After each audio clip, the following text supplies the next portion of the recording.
yaa faaxochee tija yaa qimamochee mana madaami obsa nuuf haa kennu waan biraa ani isin jedhu obsa nuuf haa kennu obsa nuuf haa kennu kaa ijoollee kaa haa gallu kaa qimamochee mana madaami kaa gallu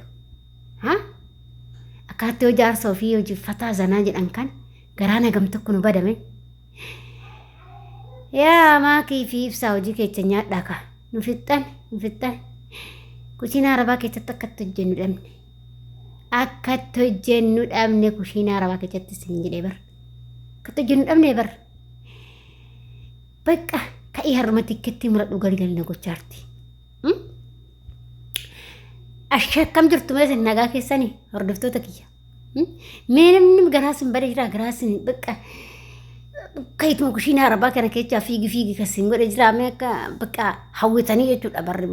waan biraa miti inaaf fedhaan nuuf xanjarri hawwine akkam goone kaa kushiinaa arabaa keessi waan ammanu dhabne waan dhunganu dhabne kushiinaa arabaa keessa jirra yaa ibsaa fi makii maaloo kaameeraa duubatti akkas nu godhaame maal taana kaa ibsaa fi makii kushiinaa arabaa keessa taa'uu dadhabneerra sila gidirii hammannee dhungannamoo gidirii nu dhungatamoo cilfaatu nu dhungatamoo mee maalidha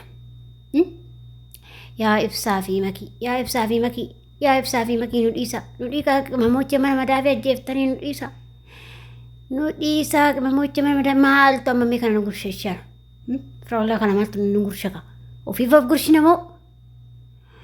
maaltu nu gursheessaa hamtuu kushiinaa arabaa keessa hamtuu hin jiru hamtuu nu gurshu yaa ibsaa fi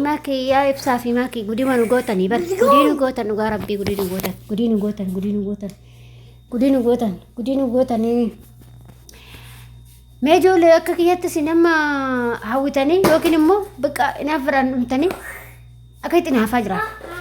ani sodoon akka ta'een jira moo inaaffaa jechuun immoo yaa inaaffaa jaalalaati malee waan biraa miti ijoollee waan biraatti naaf fudhatinaa adaraa keessan inaaffaa jaalalaati anatti odoon akkana ta'een jedhu inaaffaa malee waan biraa ijoollee lamaatti naafii miti ijoollee akkas jedha ani isaanin jaalala amma inaaf matu dirqin godhee nafxaara amma gidirii na haamatamoo gidirii haamatamoo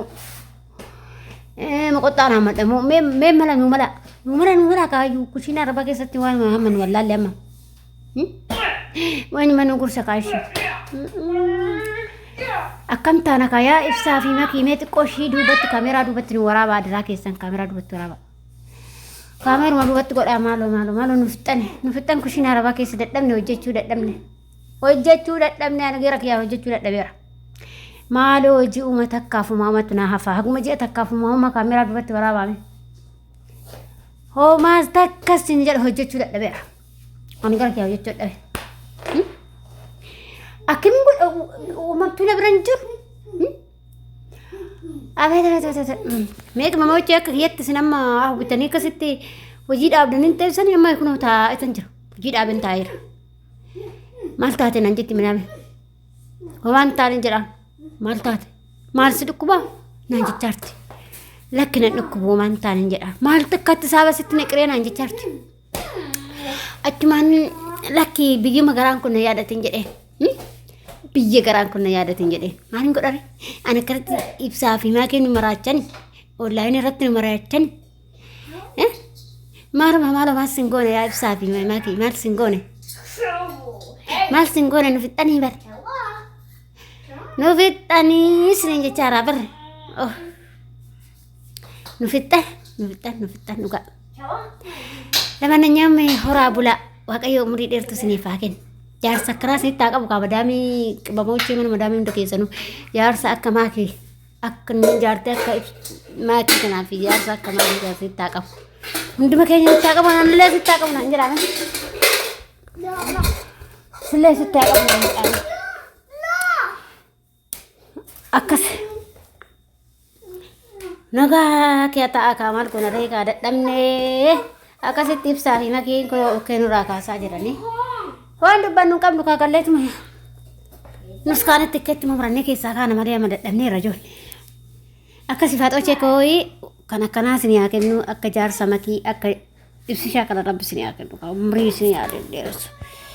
nagaa ta'a fayyaa ta'a ka ibsaa fi maki horaa bulaa hojii keechan nu gootanii nutti hin gaabbitanii mana madaabii keessatti nu boochistan